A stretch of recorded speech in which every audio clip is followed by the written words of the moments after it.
Notre bonne nouvelle quotidienne. Texte de A.T. Jones et E.J. Wagoner. Pourquoi croire que c'est si dur? J'entendis une voix qui me disait « Saul, Saul, pourquoi me persécutes-tu? Il te serait dur de regimber contre les aiguillons. » Acte 26, verset 14. Les difficultés surviennent parce que tant de gens essaient de servir Dieu avec la puissance du diable. Pourtant, cela n'est jamais possible. On ne peut pas cueillir des raisins sur des épines, ni des figues sur des chardons. La qualité de l'arbre doit changer de la racine jusqu'aux branches. Il doit être entièrement renouvelé.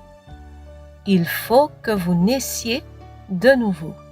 Jean 3, verset 7.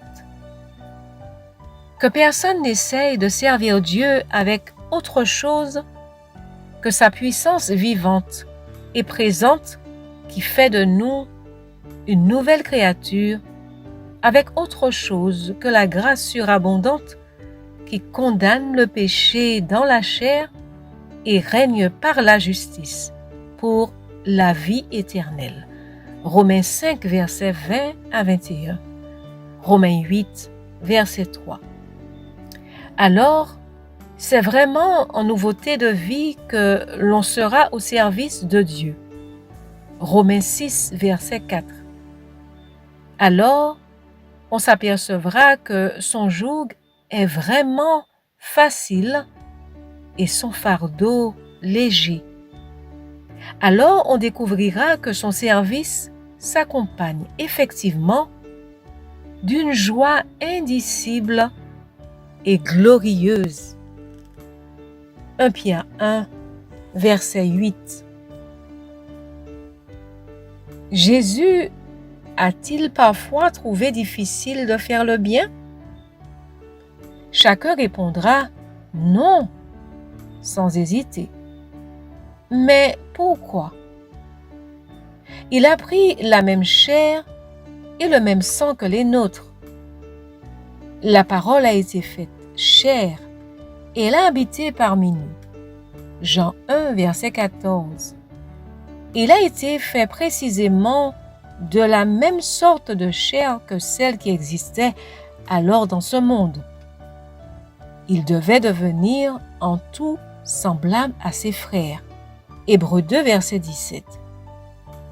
En toute chose, il n'est pas dit en toute chose sauf une. Il n'y a aucune exception. Par lui-même, il était aussi faible que nous, car il dit « Je ne peux rien faire de moi-même » Jean 5, verset 30. Alors, pourquoi trouvait-il toujours facile de faire le bien? Parce qu'il ne se fiait pas en lui-même, mais plaçait toujours sa confiance en Dieu seul. Il cherchait toujours à servir Dieu, et ce, seulement avec la puissance de Dieu.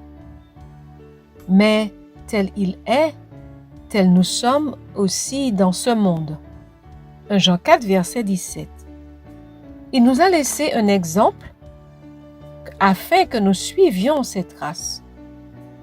1 Pierre 2, verset 21. C'est Dieu qui opère en vous le vouloir et le faire selon son dessein bienveillant, comme il fait en lui.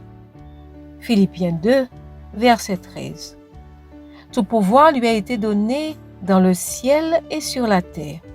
Matthieu 28, verset 18.